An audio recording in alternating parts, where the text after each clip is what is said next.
Aku menemukan sertifikat tanah atas namaku senilai 150 miliar di dalam lemari. Saat ku beritahu suami, ia malah berkata, "Serahkan semua pada ibuku atau kau kusir malam ini juga." Tapi di saat itu, sahabat lama ayahku datang dan mengungkapkan sesuatu yang mengejutkan. Pagi itu aku sekadar berniat merapikan lemari tua peninggalan almarhum ayah. Lemari kayu jati yang sudah kusentuh ribuan kali, tetapi tidak pernah benar-benar kuperhatikan. Sejak pindah ke rumah Dion setelah menikah, aku jarang membuka lemari ini kecuali sesekali menyimpan barang. Tapi entah kenapa, pagi itu ada dorongan aneh untuk membereskan isinya. Mungkin karena semalam aku mimpi bertemu ayah. Ia hanya berdiri jauh, tersenyum, tanpa bicara apa-apa. Aneh, tapi mimpi itu membuatku terbangun dengan perasaan seperti ada sesuatu yang harus kutemukan. Lembar demi lembar baju lama ayahku tumpuk di kasur. Ada aroma samar minyak kayu putih yang dulu begitu khas. Aku tersenyum tipis. Ah, ayah.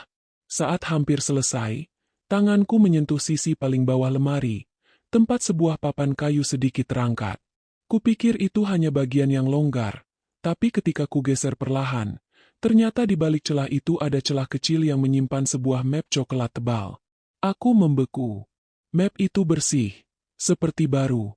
Seolah ayah sengaja menaruhnya di sana supaya kutemukan suatu hari nanti. Dengan jantung berdebar, kutarik map itu keluar dan membukanya. Ada satu lembar kertas tebal dengan cap notaris di atasnya. Mataku terpaku pada tulisan besar di tengah. Sertifikat hak milik. Atas nama Maya Adistia. Aku tertegun. Ini apa? Saat kubalik halaman berikutnya, ada gambar peta bidang dengan luas tanah yang luar biasa besar. Lokasinya sangat strategis. Aku kenal daerahnya. Sekarang jadi pusat perkembangan baru kota.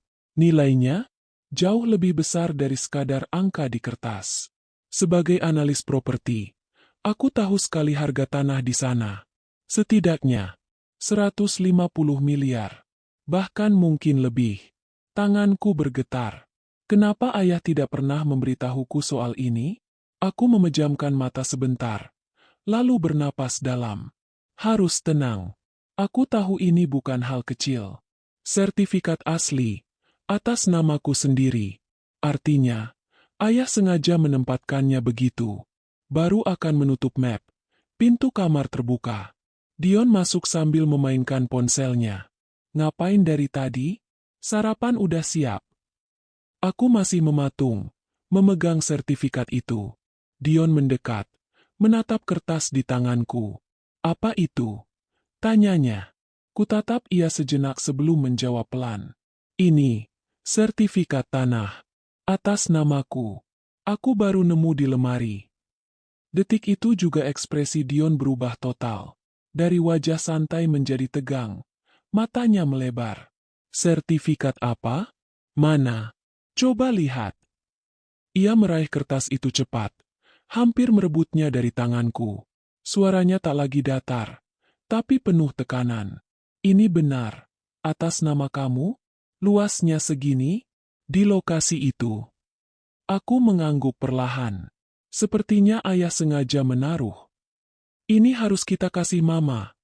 Potong Dion keras. Napasnya memburu. Kamu nggak boleh pegang ini sendiri. Aku mengernyit. Loh, kenapa harus ibumu? Ini, warisan ayahku, Dion. Ayahmu sudah tidak ada. Bentaknya. Dan kamu istriku. Harta istri ya harta keluarga. Dan keluarga itu mama. Jadi serahkan sertifikat ini. Aku mundur selangkah. Kaget mendengar volume suaranya. Dion, tunggu dulu. Jangan. Kalau kamu nggak mau serahkan, katanya dengan mata merah. Aku sumpah Maya, kamu keluar dari rumah ini malam ini juga. Hatiku seakan diremas. Kamu, mengusirku. Aku nggak main-main, teriaknya. Ini urusan besar. Maya, mama harus tahu. Pintu kamar tiba-tiba terbuka lagi. Bu Mira muncul. Wajahnya tegang seperti baru mendengar semuanya. Apa ini? Katanya sambil mencabut sertifikat dari tangan Dion. Benar ini atas nama Maya. Dion mengangguk cepat. Iya, Ma. Ini tanah besar. Nilainya besar banget. Bu Mira menatap sertifikat itu seperti menemukan emas. Bagus. Serahkan ke Mama sekarang. Aku menahan napas. Bu, itu warisan ayah saya. Dan begitu kamu menikah dengan anak saya, semua urusanmu jadi urusan keluarga ini. Potong Bu Mira tajam. Tanah ini sangat berharga. Jangan kamu pikir kamu bisa atur sendiri. Dion mengangguk membenarkan. Iya, kalau kamu sayang aku, Maya, kamu harus buktiin dengan menyerahkan sertifikatnya. Aku terdiam. Bukan karena tidak bisa bicara, tapi karena kalimat itu terlalu menyakitkan. Kalimat manipulatif yang dibungkus seolah cinta. Kalimat yang menyamakan kasih sayang dengan harta. Dion, suaraku gemetar. Kamu berubah. Aku realistis. Katanya, Mama yang paham urusan begini. Penjualan tanah sebesar ini butuh orang berpengalaman. Kamu cuma. Ia berhenti, tapi aku tahu apa yang hampir ia katakan. Kamu cuma perempuan. Dadaku panas. Aku hendak mengambil sertifikat itu dari tangan Bu Mira ketika bel rumah berbunyi keras ting-tong. Dion mengumpat. Siapa itu pagi-pagi? Aku belum sempat bergerak ketika Bu Mira berjalan cepat ke arah pintu, membuka dengan kasar. Seorang pria paruh baya berdiri di depan rumah. Berjas sederhana, wajah tegas namun teduh. Kulitnya sawo matang, rambut sedikit memudar. Tidak asing. Selamat pagi, katanya datar namun hormat. Saya mencari Maya Adistia. Bu Mira mengernyit. Kenapa cari Maya? Kamu siapa? Pria itu melihat langsung ke arahku yang berdiri di belakang Dion. Maya. Aku berjalan mendekat. Perlahan. Iya, saya. Bapak siapa? Ia membuka map kecil dari tasnya lalu menyodorkannya padaku. Saya Hendra, sahabat lama ayahmu. Dion menatapnya penuh curiga. Mau apa? Pak Hendra menatap Dion sejenak, lalu kembali menatapku. Maya. Ayahmu meminta saya datang pada saat kamu menemukan sertifikat itu. Dunia rasanya berhenti. Ayah? Bisikku. Ia mengangguk pelan. Ada amanah yang harus aku jelaskan padamu. Dan sebaiknya, kita bicara empat mata. Bu Mira langsung memotong. Tidak bisa. Maya adalah istri anak saya. Segala urusan harus lewat keluarga kami. Pak Hendra tersenyum tipis. Sopan tapi dingin. Maaf, Bu. Ini bukan urusan keluarga Anda. Ini urusan pribadi Maya dan almarhum ayahnya. Dan saya datang sesuai janji pada sahabat saya. Dion melangkah maju. Defensif. Kami berhak tahu. Tanah itu milik keluarga kami. Pak Hendra menatapnya tajam. Tidak, Dion. Kemudian ia menatapku. Tanah itu hanya milik Maya. Dan ada alasan besar kenapa ayahnya menyembunyikannya sampai sekarang. Seketika suasana rumah menjadi hening, tapi tegang seperti benang yang siap putus kapan saja. Ada banyak hal yang harus kamu tahu, lanjut Pak Hendra dengan lembut. Ayahmu meninggalkan lebih dari sekadar sertifikat. Dion menoleh padaku. Wajahnya campuran panik dan marah. Bu Mira memegang sertifikat erat-erat. Seolah itu kunci hidupnya. Sementara aku memegang napas. Rasa takut bercampur harapan kecil. Mungkin ini alasan ayah muncul di mimpiku semalam. Bab ini berakhir dengan aku menatap Pak Hendra, suami yang mulai kehilangan kendali, dan sertifikat tanah yang berubah dari sebuah kertas menjadi sumber kekacauan yang membuka pintu menuju kebenaran yang belum pernah aku dengar. Sesuatu yang bisa mengubah hidupku. Dan mungkin menghancurkan semua kepalsuan yang selama ini mengurungku. Ruang tamu terasa lebih dingin dari biasanya ketika Pak Hendra duduk di hadapanku. Dion berdiri di belakang sofa, gelisah seperti anak kecil yang ketahuan melakukan kesalahan. Bu Mira duduk paling depan, memeluk sertifikat tanah itu erat-erat seperti takut dicuri. Pak Hendra mengeluarkan beberapa map, menatanya rapi di meja. Gerakannya tenang, tegas, dan sangat percaya diri, berbanding terbalik dengan kepanikan Dion dan Bu Mira yang semakin terlihat jelas. "Maya," katanya lembut, "sebelum aku menjelaskan ini semua, aku perlu memastikan satu hal. Kamu yang memegang sertifikat itu." Bu Mira langsung bereaksi seperti disambar listrik. "Tidak bisa. Sertifikat ini harus Mama pegang dulu. Ini sudah urusan keluarga kami." Aku menelan ludah, menatap Pak Hendra. Ia mengangguk kecil, seolah berkata, "Ambil kembali hakmu." Tanpa bicara, aku berdiri. "Bu," kataku pelan namun tegas, "tolong kembalikan sertifikat itu. Ini tertulis atas nama saya." Bu Mira memelototiku. "Perempuan muda, kamu tidak sopan, tidak tahu adat. Ini rumah." "Bu Mira," suara Pak Hendra memotong, sangat tenang tapi menggema dengan wibawa. "Menurut undang-undang, kepemilikan ada pada nama yang tertera di sertifikat. Jadi, mohon kembalikan ke Maya." Nada itu, entah kenapa, membuat Bu Mira langsung tersentak. Dengan enggan, ia menyerahkan sertifikat itu padaku, meski jelas wajahnya sangat tidak rela. Aku duduk kembali, memegang kertas itu dengan hati-hati. "Baik," kata Pak Hendra. "Sekarang kita mulai." Ia membuka salah satu map. Pertama, Pak Hendra mengambil foto lama. Ayah di samping seorang pria yang sangat mirip dirinya muda. "Ayahmu, Pak Adi, adalah sahabatku sejak kami masih sama-sama baru belajar di bidang properti. Ia orang jujur, keras kepala, tapi punya intuisi bisnis yang kuat." Aku tersenyum getir. Itu benar. Kami dulu sering membeli lahan-lahan kecil di pinggiran kota. Dan ayahmu punya firasat kuat bahwa area ini akan berkembang pesat. Ia menunjuk peta lokasi tanah pada sertifikatku. Tanah ini dibeli 15 tahun lalu, saat nilainya belum ada 1/100-nya sekarang. Dion gelisah.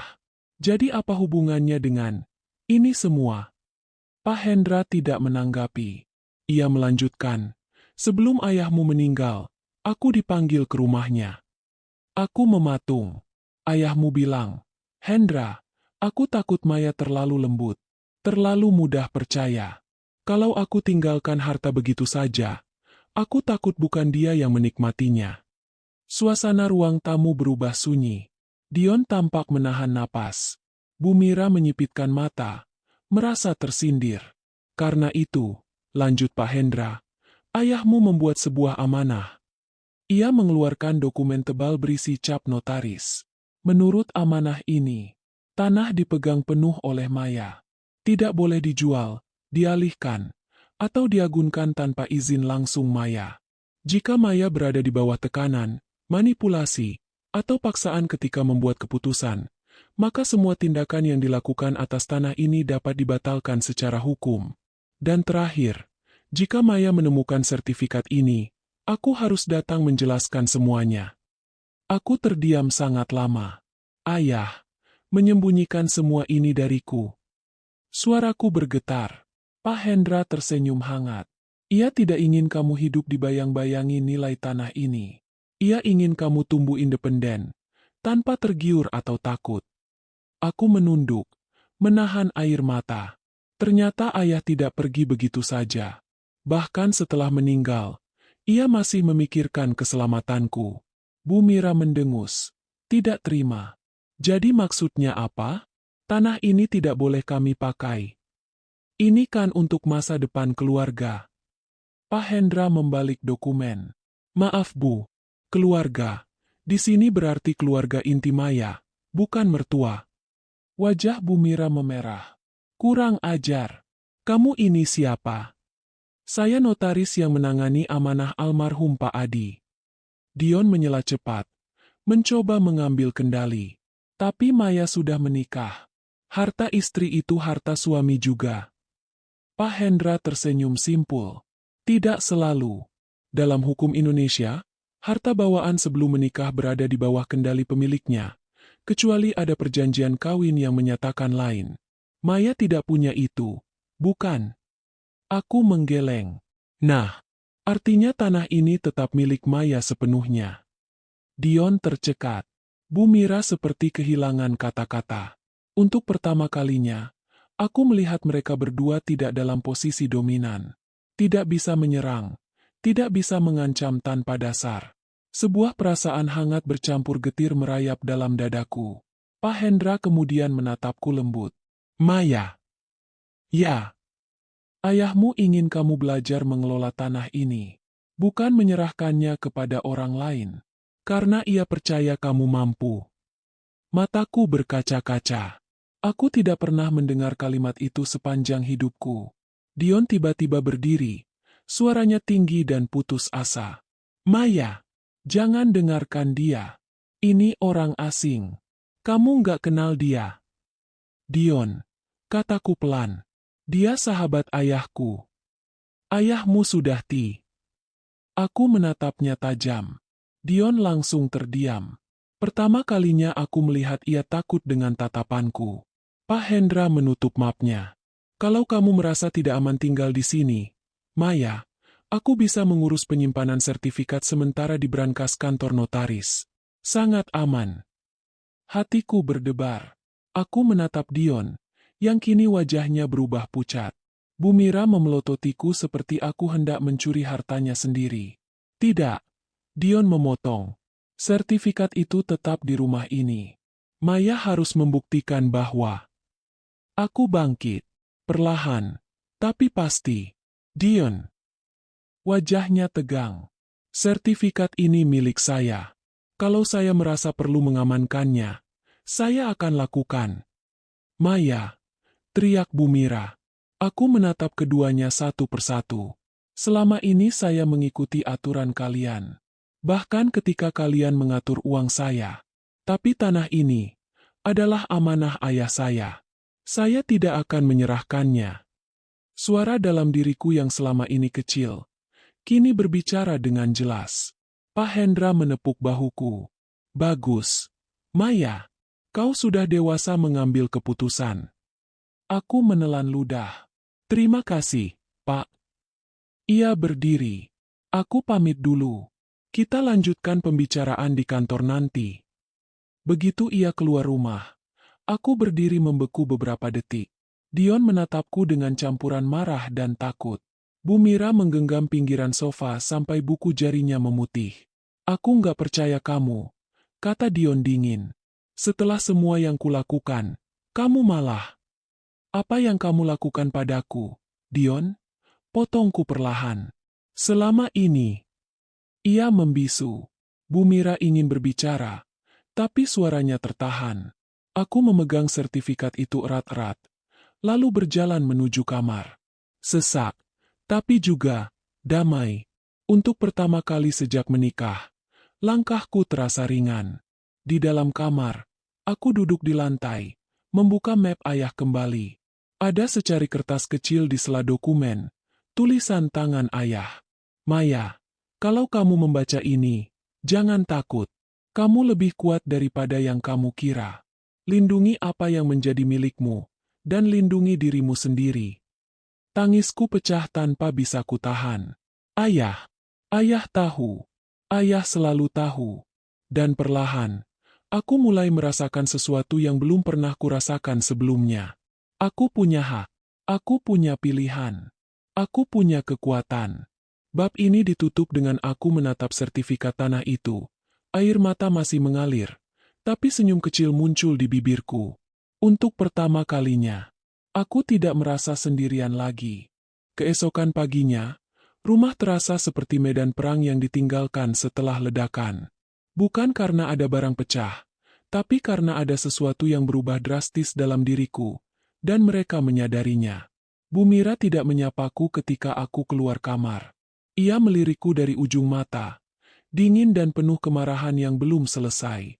Dion duduk di meja makan sambil menatap ponsel, tapi aku tahu ia tidak membaca apapun. Ia hanya menghindari kontak mata. Aku mengisi gelas dengan air putih tanpa berkata sepatah kata. Diamku, yang biasanya tanda tunduk sekarang berubah menjadi benteng. Dan justru itu membuat mereka makin gelisah. Apa rencanamu dengan tanah itu? Tanya Dion akhirnya, dengan nada memaksa meski suaranya ditahan serendah mungkin.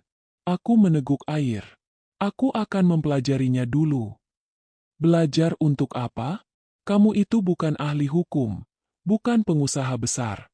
Kamu butuh bimbingan Mama. Aku menatap Dion. Tatapan yang membuatnya langsung mengalihkan pandangannya. Untuk sementara, kataku pelan, aku mau pahami semuanya sendiri. Bu Mira berdiri dari kursi. Jadi kamu sengaja mengesampingkan kami? Kamu mau lawan keluarga? Bukan melawan, Bu. Jawabku tetap tenang. Aku hanya berusaha mengerti apa yang sebenarnya ayah tinggalkan untukku. Nonsens. Bu Mira hampir menjerit. Wanita itu harus patuh. Kamu lupa siapa yang memberimu makan. Aku menoleh perlahan. Bu, saya bekerja. Saya bayar tagihan listrik beberapa kali. Saya belanja bahan makanan. Saya bersih-bersih rumah ini. Bu Mira membeku. Dion menegang di kursinya. Aku merapikan gelas. Jadi kalau ibu bicara soal memberi makan, mungkin kita harus hitung ulang sejak awal. Dan untuk pertama kalinya, Bu Mira tidak punya balasan cepat. Matanya berkedip, seolah tak menyangka aku bisa berkata seperti itu. Ia mendengus dan masuk ke kamarnya tanpa sepatah kata. Dion hanya menatapku lama, sebelum berkata lirih. Apa kamu berubah karena pria itu? Pak Hendra? Aku mengerutkan dahi. Dia sahabat ayahku. Tapi dia membuatmu melawan keluarga. Aku mendesah. Aku hanya melindungi hakku. Itu beda dengan melawan. Dion tidak menanggapi. Ia bangkit dan pergi begitu saja. Siang itu, aku memutuskan pergi ke kantor notaris Pak Hendra. Kantornya tidak terlalu besar, tapi rapi dan wangi kopi. Ia menyambutku dengan senyum hangat. Maya, duduklah. Kamu pasti banyak yang ingin ditanyakan. Aku mengangguk. Saya bingung, Pak. Takut juga. Dion dan ibunya seperti ingin menguasai tanah ini secepat mungkin. Itu wajar, kata Pak Hendra sambil membuka map. Orang serakah biasanya menunjukkan wajah aslinya ketika melihat uang. Aku tersenyum pahit. Tapi, lanjutnya, kamu tidak boleh reaktif. Kamu perlu pengetahuan. Kamu harus tahu cara kerja properti, hukum, dan nilai aset. Agar kamu tidak hanya mempertahankan, tetapi juga mengelola. Jadi saya harus belajar dari nol. Tidak. Ia menatapku dengan keyakinan. Kamu pintar, Maya. Ayahmu tahu itu. Aku pun tahu sekarang. Kamu hanya butuh pendampingan. Aku menelan ludah. Entah kenapa kata-kata itu membuatku merasa benar-benar dihargai. Pak Hendra menekan nomor di ponselnya. Aku kenalkan seseorang. Namanya Riko. Dia pengacara properti. 5 menit kemudian, seorang pria muda dengan jas abu-abu masuk. Wajah ramah, tapi sorot matanya tajam seperti orang yang tahu banyak hal. Bu Maya? Katanya sambil menjabat tanganku. Saya sudah dengar sedikit dari Pak Hendra. Tenang saja. Kasus seperti ini, saya sudah tangani berkali-kali. Kasus? Tanyaku gugup. Tekanan keluarga atas harta bawaan. Bentuknya macam-macam. Dari bujuk rayu sampai ancaman. Ia mengangguk. Yang penting sekarang, kita amankan identitas dan legalitasmu dulu. Kemudian ia menjelaskan beberapa hal penting. Sertifikat harus disimpan di lokasi aman, bukan di rumah yang jelas tidak netral. Blokir otomatis BPN dapat diajukan agar tanah tidak bisa dijual atau dialihkan tanpa verifikasi langsung dari pemilik. Semua percakapan bernada ancaman dengan suami mertua boleh direkam sebagai bukti jika diperlukan. Aku menatap mereka berdua. Saya tidak mau menuntut siapapun. Riko tersenyum. Kami bukan menyuruh menuntut. Kami menjaga hakmu. Itu beda. Pak Hendra menambahkan. Balas dendam ayahmu bukan ingin kamu menghukum orang, tapi membuatmu cukup kuat agar tak ada yang bisa memanfaatkanmu. Aku menggigit bibir. Baik, Pak. Saya mengerti. Setelah pertemuan itu, sertifikat tanah disimpan di brankas kantor notaris. Bukan lagi di lemari tua yang mudah ditemukan siapapun. Hatiku terasa jauh lebih ringan. Sore hari, aku mampir ke kafe kecil dekat kantor. Rani sudah menungguku di pojok sambil melambai-lambaikan tangan. Ya ampun, Mei. Aku dengar cerita Dion ngamuk-ngamuk. Kamu baik-baik aja. Aku duduk dan menghela napas panjang. Lelah. Tapi, aku merasa lebih kuat. Rani mencondongkan tubuh. Cerita detilnya. Aku menceritakan dari awal. Sertifikat, ancaman Dion, Bu Mira yang memaksa, hingga kedatangan Pak Hendra. Rani mendengarkan tanpa memotong. Matanya membesar beberapa kali. Astaga! Jadi kamu punya tanah senilai itu? Bisiknya. Rani, jangan teriak. Ya, ya. Ia menepuk meja. Tapi bagus. Maya, ini bukan cuma soal tanah. Ini soal kamu akhirnya berani berdiri sendiri. Aku menggigit sedotan minuman. Aku takut. Ran. Dion berubah. Dia bukan orang yang dulu aku pikir. Rani menatapku lembut. Dion gak berubah. Kamu saja yang baru sadar siapa dia sebenarnya. Perkataan itu menusuk. Tapi benar. Maya, lanjutnya.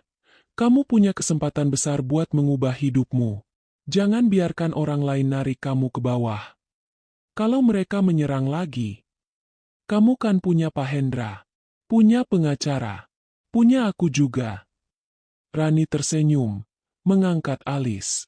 Dan kamu punya otak yang jalan, Maya. Aku tertawa tipis. Terima kasih. Serius, katanya. Mulai sekarang, kamu jangan hanya jadi istri yang mengikuti kata orang. Kamu pemilik tanah bernilai miliaran. Kamu punya posisi. Kamu punya hak. Aku mengangguk pelan. Kata-katanya menguatkanku.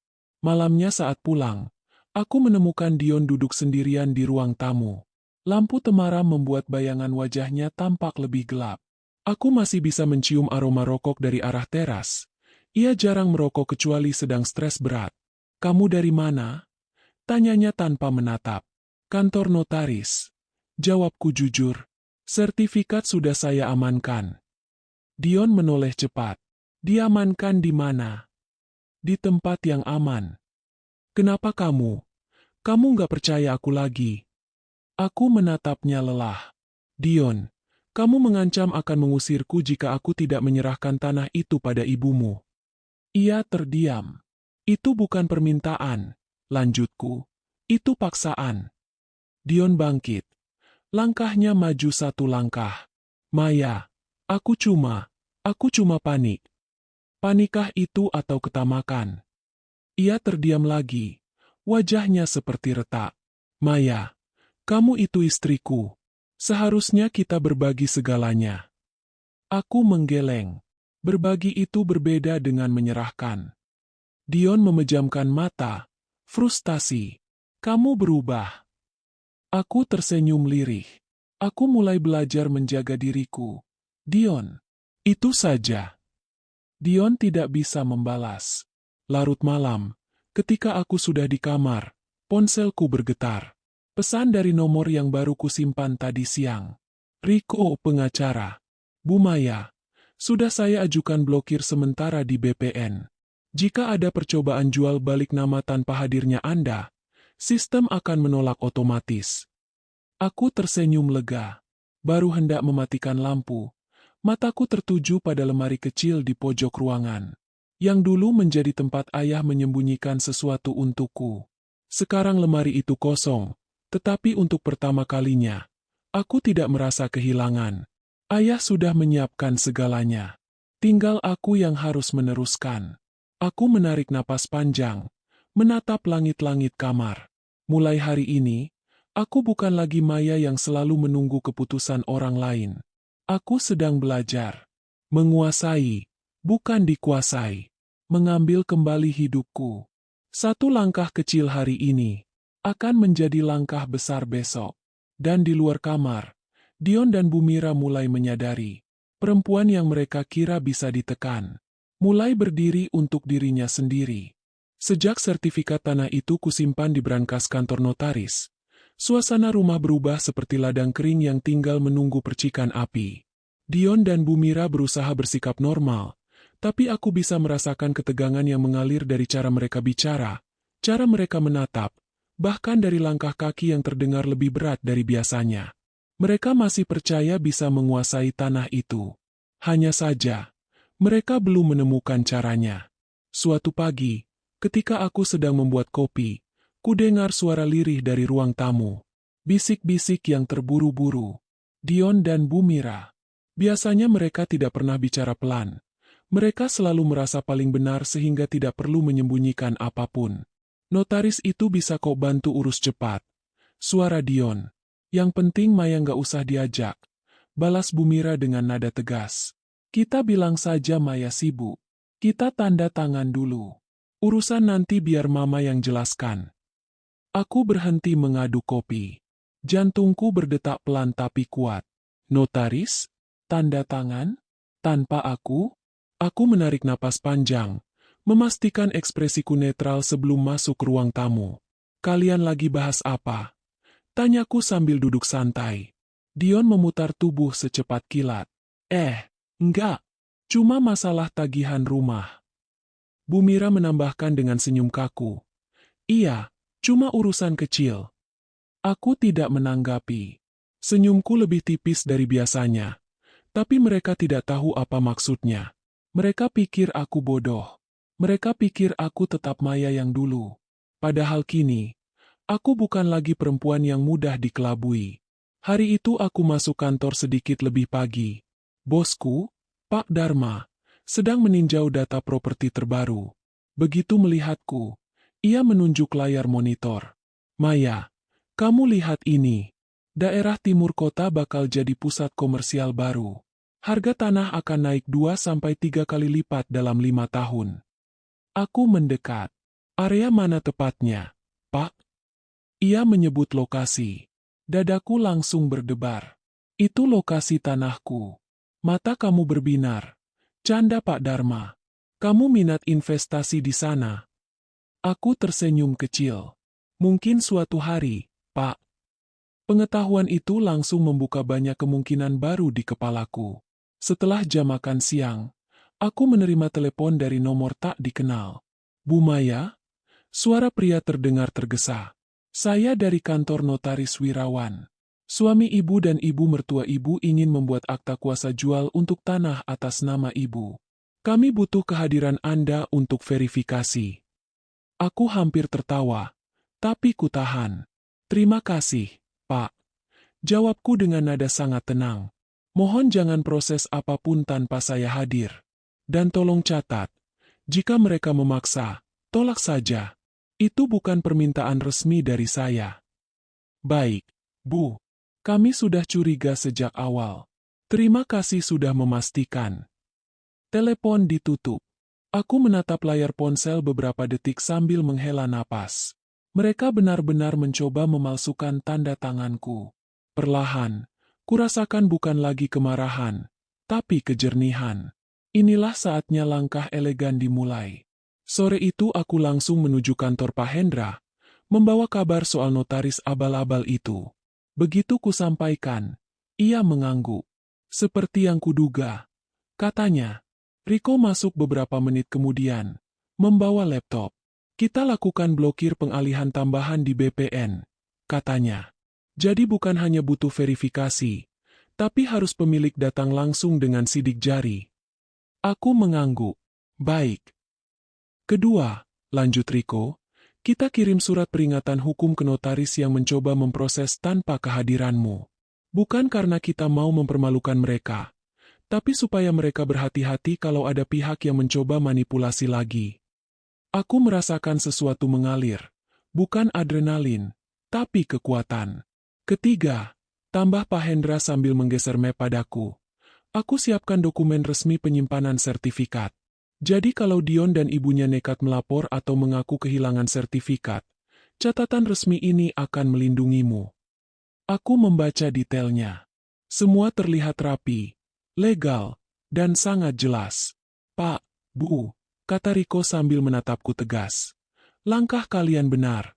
Balas dendam tidak harus dengan menghancurkan mereka.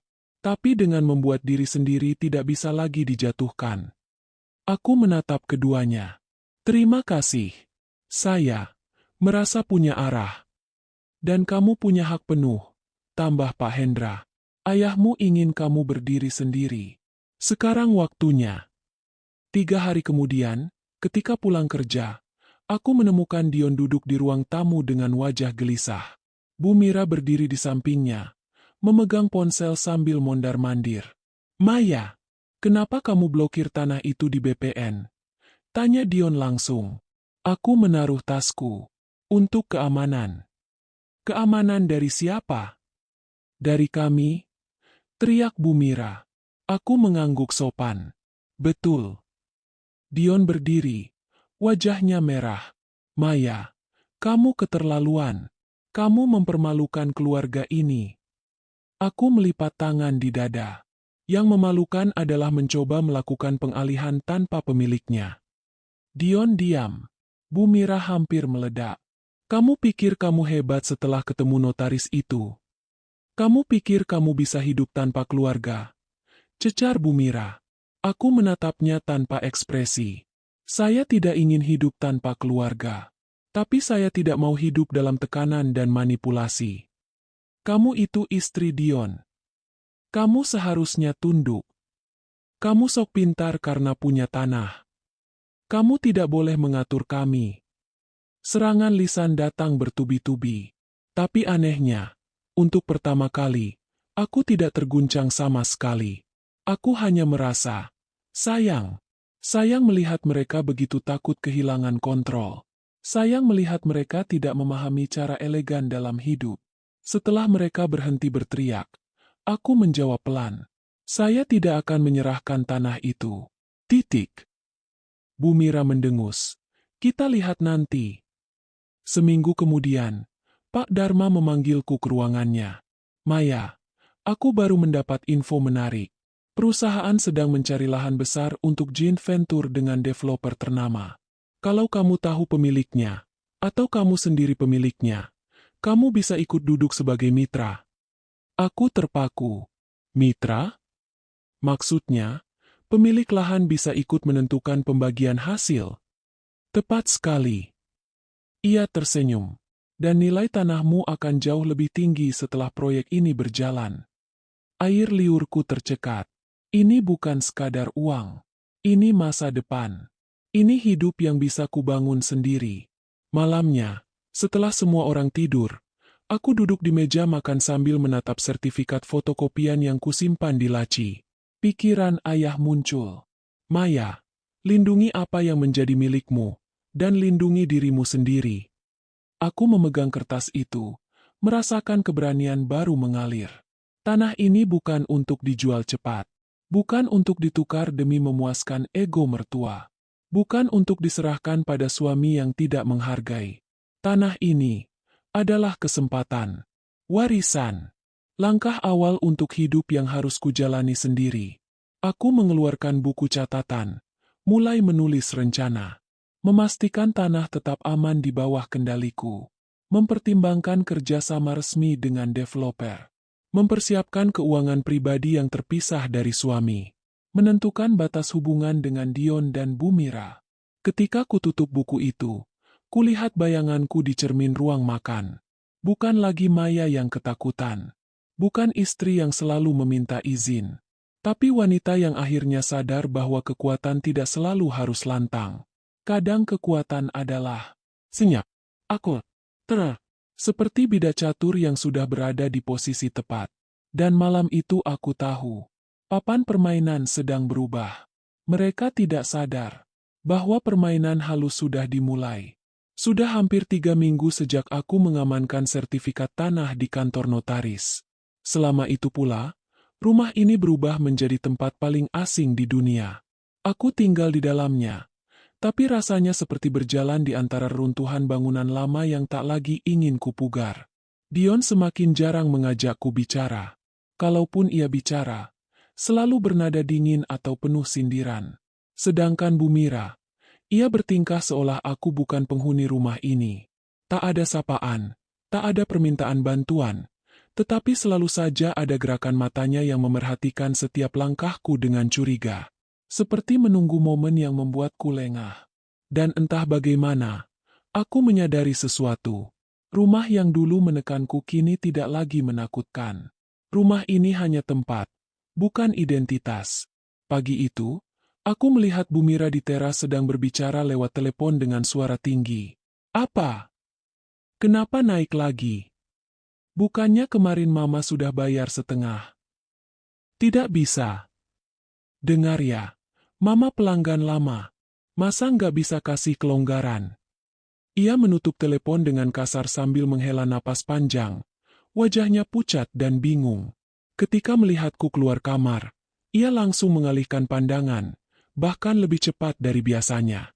Mau kemana kamu? Tanyanya curiga. Ke kantor, Bu. Jawabku, mengambil tasku. Seperti biasa. Bu Mira menggertakkan gigi. Kamu enak. Hidup cuma mikirin kerja. Sementara Mama harus pusing bayar ini itu. Aku menatapnya sekilas. Bisnis ibu kenapa? Pertanyaan sederhana itu membuatnya membeku. Ia tampak ingin menjawab, tapi gengsi menahan mulutnya. Tidak usah ikut campur, katanya akhirnya. Lalu masuk rumah sambil membanting pintu. Aku menghela napas. Mereka sedang goyah.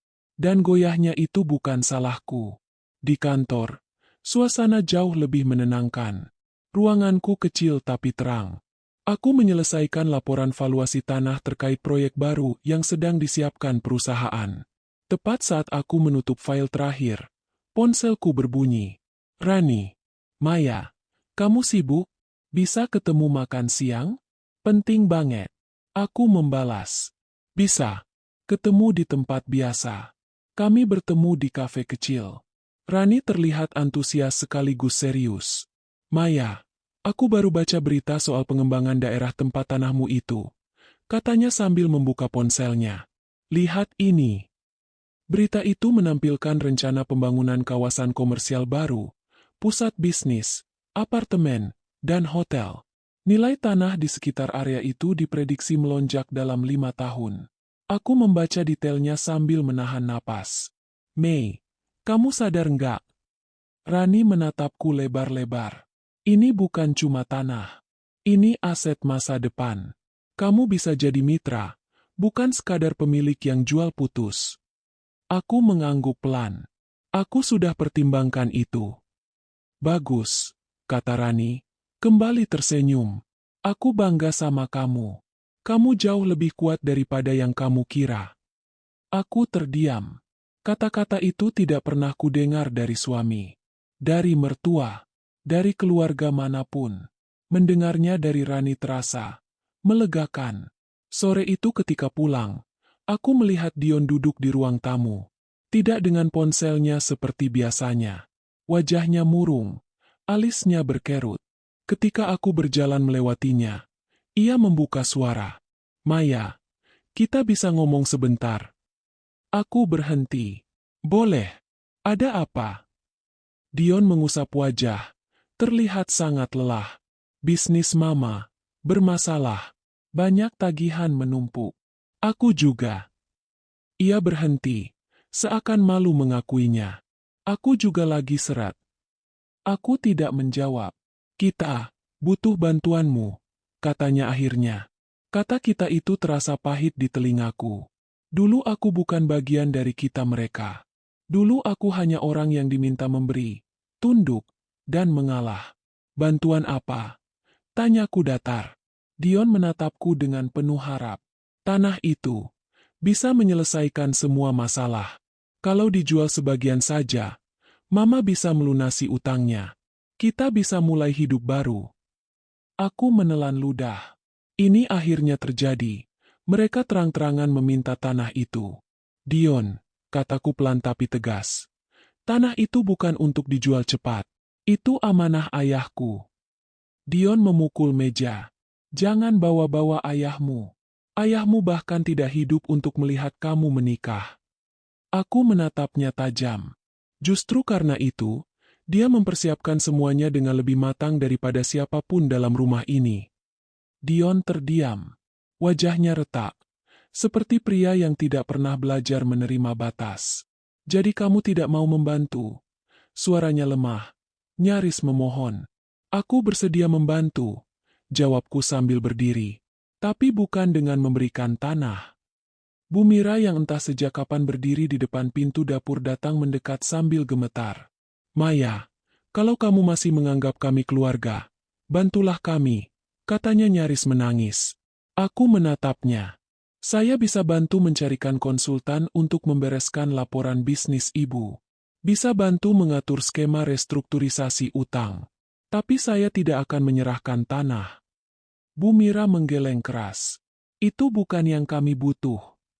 Kalau begitu, aku menyimpulkan, yang ibu butuh bukan bantuan, tapi harta. Dion berdiri mendadak. Kamu kejam. Aku menatapnya lurus-lurus. Dion, kamu yang mengusirku malam itu karena aku tak menyerahkan tanah. Sekarang kamu memohon karena butuh tanah itu. Yang berubah bukan aku, kamu. Dion terdiam. Matanya memerah, bukan karena marah, tapi karena takut. Untuk pertama kalinya, aku melihat Dion butuh aku, bukan sebaliknya. Malam itu, setelah semua ribut-ribut mereda, aku duduk di kamar sambil membuka laptop. Email masuk dari Pak Dharma membuat napasku tercekat.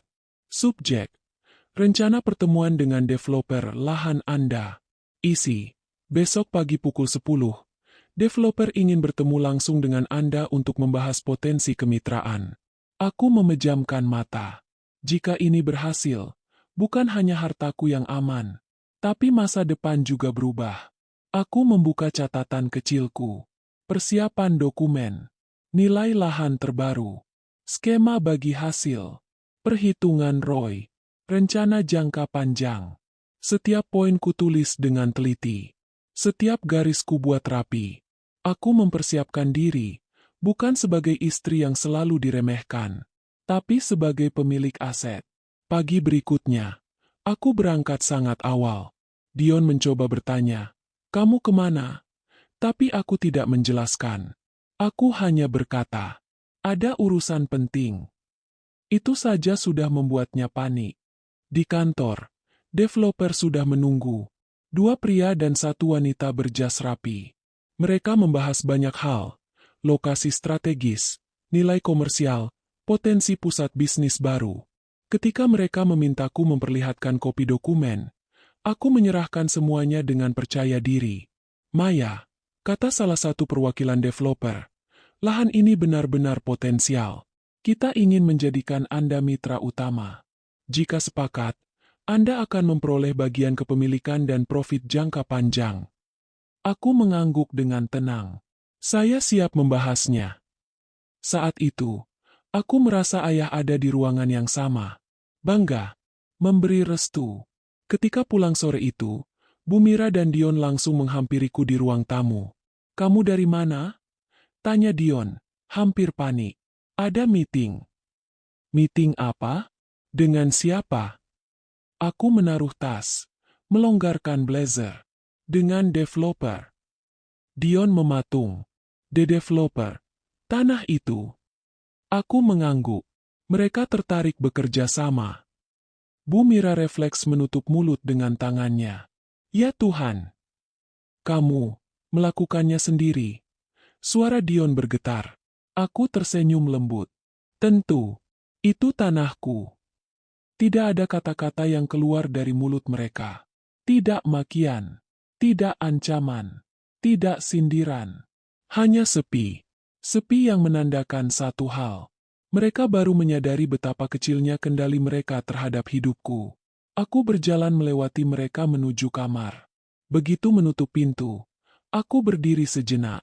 Bukan untuk menangis, melainkan untuk merasakan kekuatan yang selama ini tidak pernah kusadari.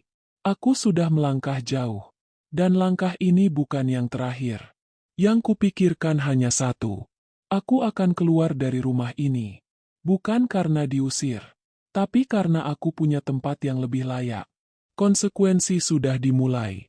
Dan kali ini, aku tidak lagi berada di bawah kendali siapapun. Perlahan tapi pasti, hidupku mulai bergerak ke arah yang sama sekali berbeda. Ada masa ketika aku bangun dengan perasaan gentar, takut pada suasana rumah, takut menghadapi Dion atau Bu Mira. Tapi kini, setiap bangun pagi, ada rasa lega yang sulit dijelaskan. Seakan seluruh tubuhku tahu, aku sedang menuju tempat baru. Namun perubahan ini tidak terjadi tanpa gejolak. Justru semakin aku melangkah, semakin keras mereka berusaha menarikku kembali. Suatu malam, aku pulang lebih larut dari biasanya. Meeting dengan developer berjalan sukses, dan mereka menjadwalkan pertemuan lanjutan untuk membahas rancangan awal. Pak Dharma tampak bangga sekali padaku. Saat memasuki rumah, suara ribut langsung menyambutku. "Maya, kamu dari mana?" Bu Mira berdiri di ruang tengah dengan wajah memerah karena marah. Dion duduk di sofa dengan dagu menempel di tangan. Gelisah. Aku menaruh tasku dengan tenang. Ada pertemuan kerja. Kerja apa yang sampai malam begini? Kamu pikir kamu itu siapa? Aku menatapnya sebentar. Bu, saya sudah bilang ada proyek besar. Proyek, proyek, proyek. Ia membanting bantal sofa. Yang kamu urus itu tanah. Tanah itu seharusnya untuk keluarga ini. Kenapa kamu seenaknya? Dion berdiri. Maya, serius.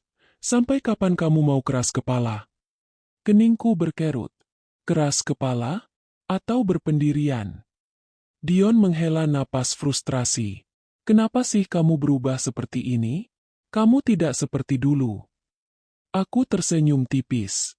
Yang berubah bukan siapa aku, Dion. Yang berubah hanya caramu memperlakukanku. Dion terdiam sejenak, lalu mendekat. Maya, kita bisa selesaikan semua ini kalau kamu mau jual tanah itu. Kita bisa bayar utang mama. Kita bisa bangun rumah yang lebih besar. Kita bisa mulai dari awal. Aku menatapnya lama, mencoba mencari lelaki yang dulu pernah membuatku merasa dicintai. Tapi aku hanya melihat seseorang yang ingin memanfaatkanku, yang takut kehilangan kendali. Niatmu mulai dari awal, kataku pelan. Tapi caramu masih sama. Kamu tidak pernah benar-benar mempertimbangkanku. Dion tercekat. Aku mempertimbangkan kamu. Makanya aku mau rumah besar untuk kita. Rumah besar? Aku tersenyum getir. Dion, aku ingin kedamaian. Bukan kemewahan. Bu Mira berdiri, menunjuk wajahku. Kedamaian tidak bayar tagihan. Kamu ini tidak tahu diri. Kamu di rumah ini makan dari mana?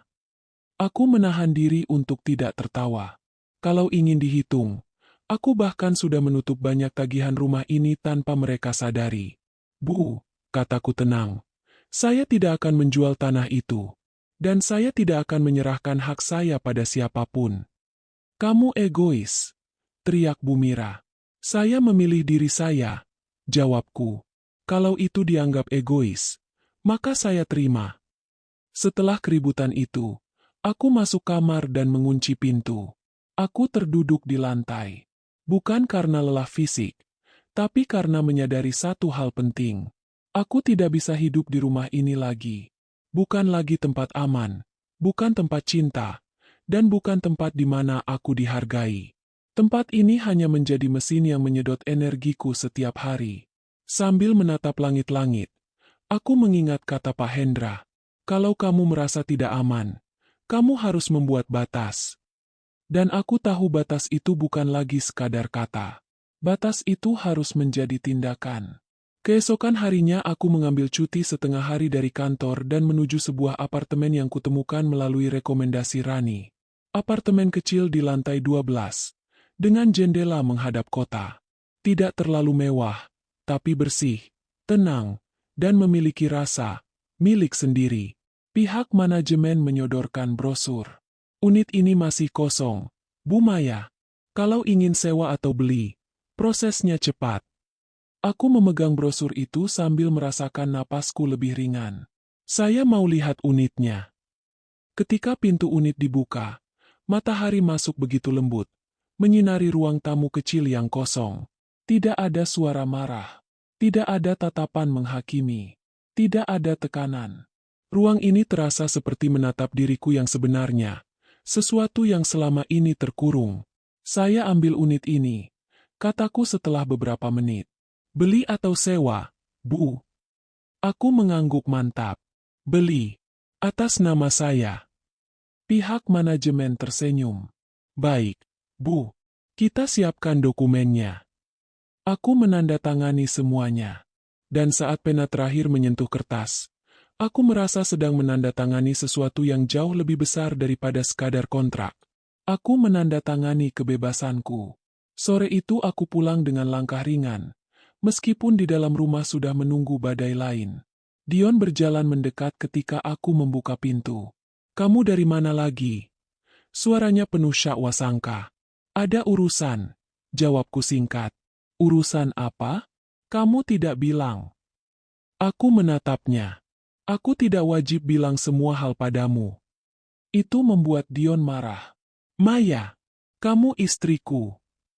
Aku menghela napas. Dion, aku tidak mau bertengkar. Tapi aku mau bicara sesuatu. Dion menegakkan tubuh.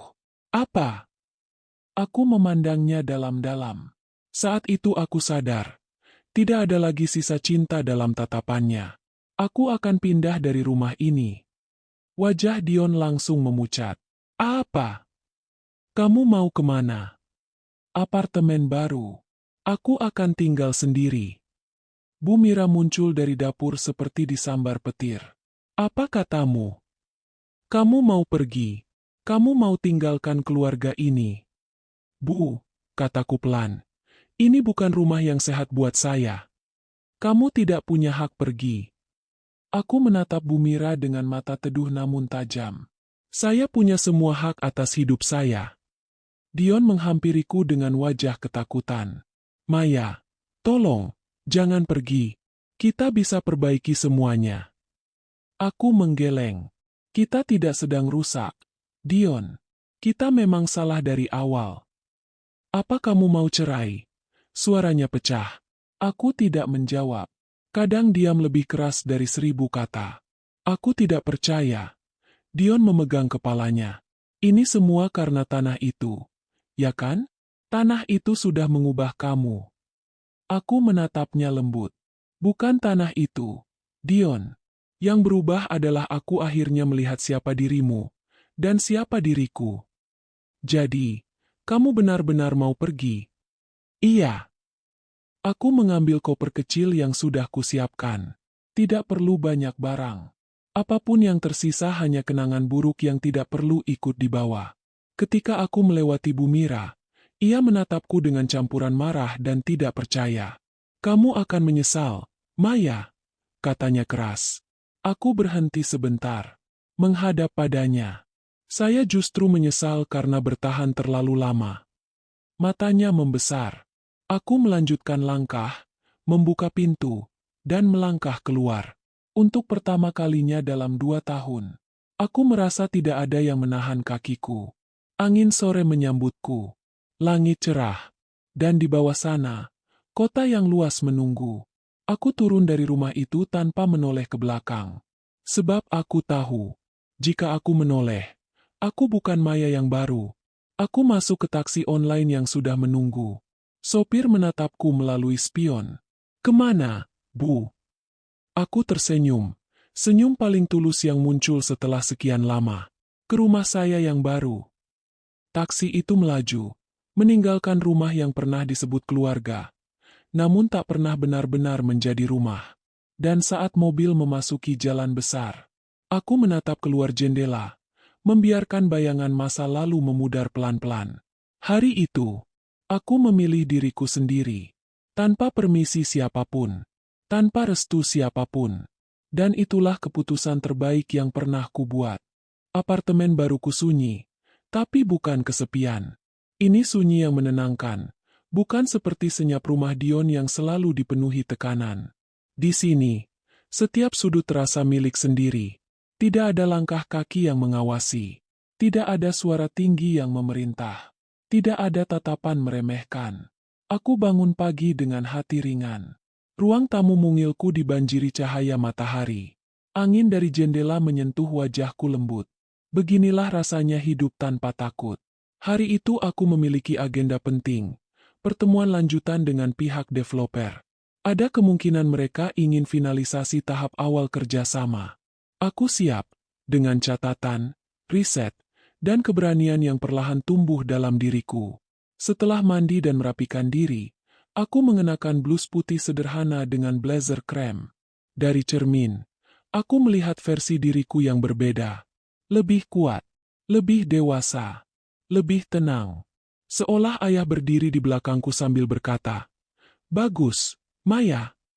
Saat aku sedang sarapan roti hangat di meja kecil apartemen, ponselku berdering. Nomor Dion. Aku menatap layar beberapa detik. Dulu, aku akan langsung menjawab dengan gugup.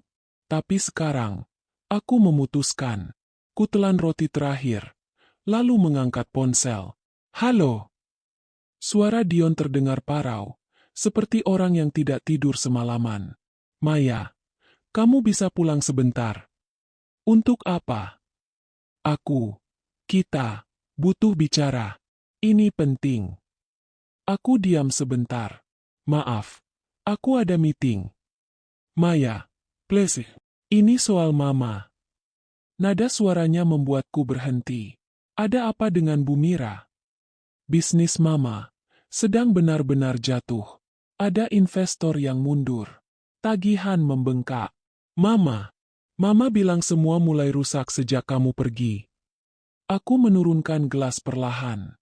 "Dion, kejatuhan bisnis ibumu bukan salahku." "Aku tahu." Dion terisak kecil. Suaranya paling lembut sejak kami bertengkar. "Tapi mama, dia menyesal sudah memperlakukanmu seperti itu. Dia minta kamu pulang. Minta maaf, Maya." Aku tidak menjawab. Ada keheningan panjang yang terasa seperti jeda di antara dua kehidupan. Dion melanjutkan dengan suara makin berat. "Tolong, bisakah kamu datang sebentar?"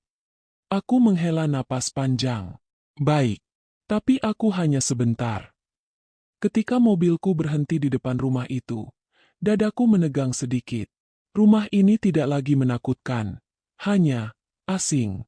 Seperti museum dari kehidupan lama yang sudah kutinggalkan. Pintu terbuka sebelum aku sempat mengetuk. Dion berdiri di sana. Wajahnya kuyu, rambutnya berantakan, matanya merah. Bukan karena marah, tapi karena lelah dan menahan sesuatu. "Maya," katanya lirih. Aku hanya mengangguk kecil dan masuk. Rumah itu terasa lebih redup daripada biasanya.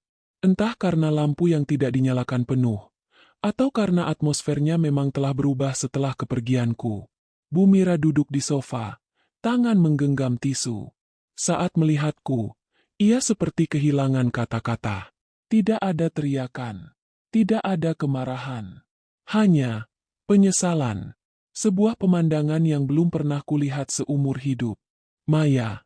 Suaranya pecah. "Terima kasih. Sudah datang." Aku duduk perlahan di kursi seberang. "Ada apa, Bu?" Bu Mira menunduk. Bahunya turun. Mama minta maaf." Aku membeku. "Mama terlalu menekan kamu. Mama terlalu ikut campur. Mama pikir mama benar. Tapi ternyata mama salah." Ia mengusap air mata. "Kamu pergi. Rumah ini dingin sekali." Aku mengerja pelan. Aku tidak pernah membayangkan mendengar kata maaf dari wanita yang dulu begitu keras kepadaku. "Bisnis mama hampir bangkrut," katanya lirih.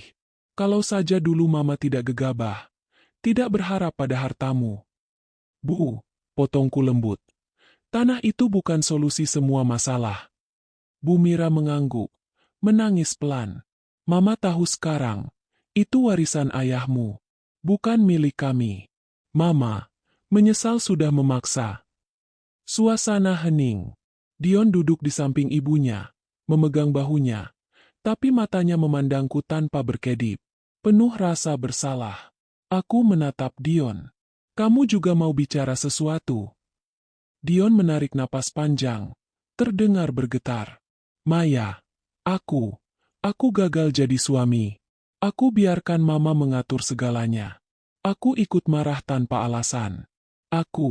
mengancammu. Dan itu salah. Aku diam. Dion melanjutkan. Kamu benar. Selama ini aku tidak pernah benar-benar mendengarkanmu. Aku cuma mengikuti apa yang Mama mau, bukan apa yang kamu butuhkan. Ia menunduk. Suaranya hampir berbisik. Aku ingin minta kesempatan kedua. Aku memejamkan mata sebentar, membiarkan kalimat itu lewat seperti angin dingin. Kesempatan kedua. Frasa yang sering didambakan banyak orang. Tapi, tidak selalu tepat dalam semua kisah. Aku membuka mata. Dion, kita terlalu jauh berjalan pada arah yang berbeda. Dion mengetatkan rahang. Aku bisa berubah. Bukan soal itu, kataku lembut. Aku tidak lagi melihat masa depan di sini. Bu Mira terisak. Dion menelan ludah. Matanya memerah. Tapi, kita bisa perbaiki hubungan ini, katanya memohon. Aku menggeleng perlahan. Kadang hubungan rusak bukan karena kehancuran besar, tapi karena retakan kecil yang diabaikan bertahun-tahun. Dan retakan itu tidak bisa disatukan lagi. Air mata Dion jatuh. Bu Mira menutup mulut sambil menahan tangisnya. Maya, suara Dion pecah. Jangan tinggalkan aku. Aku merasakan sesak di dada. Bukan karena ingin kembali, tapi karena melihat seseorang menyesal ketika semuanya sudah terlambat. Dion, bisikku. Aku tidak pergi karena tanah itu. Aku pergi karena aku memilih diriku sendiri. Dan sekarang, aku tidak bisa kembali menjadi perempuan yang dulu. Dion menggeleng pelan. Wajahnya lemah. Jadi, ini akhir. Aku menatap mereka satu persatu. Ibu mertua yang akhirnya luluh. Suami yang akhirnya sadar. Rumah yang akhirnya sunyi. Ini bukan akhir, kataku lembut. Ini awal baru. Untuk aku. Dan mungkin juga untuk kalian. Aku berdiri. Kalau kalian benar-benar menyesal, maka gunakan waktu kalian untuk memperbaiki diri. Bukan untuk meminta aku kembali. Dion menangis diam-diam. Bu Mira hanya menunduk, tidak membalas. Aku mengambil tas kecilku, berjalan ke pintu. Saat hendak keluar, Bu Mira memanggil pelan. Maya. Aku berhenti. Terima kasih, karena pernah jadi bagian keluarga ini. Aku menoleh sedikit, tersenyum kecil. Terima kasih, karena sekarang ibu mau berubah. Lalu aku melangkah keluar. Udara sore menyentuh wajahku. Langit jingga memantul di aspal basah. Dan untuk pertama kalinya, aku merasa benar-benar lega. Aku tidak menoleh ke belakang, karena masa lalu tidak perlu diulang. Cukup dihargai, kemudian dilepaskan. Aku berjalan menuju mobilku, bukan mobil keluarga mereka, bukan mobil yang dipinjamkan, tapi mobilku sendiri. Simbol kecil dari identitas baruku. Saat mesin mobil menyala, aku menarik napas panjang. Rumah itu kini berada di belakangku, secara fisik dan emosional. Di depan, ada hidup baru, kemitraan bisnis yang sedang berkembang, apartemen yang menunggu untuk dihias, dan diriku sendiri yang akhirnya utuh. Dan di rumah itu, Dion dan Bu Mira merasakan apa yang dulu tidak pernah mereka bayangkan. Penyesalan paling menyakitkan adalah kehilangan sesuatu yang baru dipahami berharganya setelah pergi. Mobil melaju perlahan. Aku menatap kaca spion. Rumah itu mengecil, hingga akhirnya hilang dari pandangan. Dan saat itu aku tahu, balas dendam paling elegan bukan membuat mereka hancur. Balas dendam paling elegan adalah meningkat, melangkah, dan meninggalkan mereka dengan penyesalan yang tidak bisa dibeli dengan tanah 150 miliar sekalipun.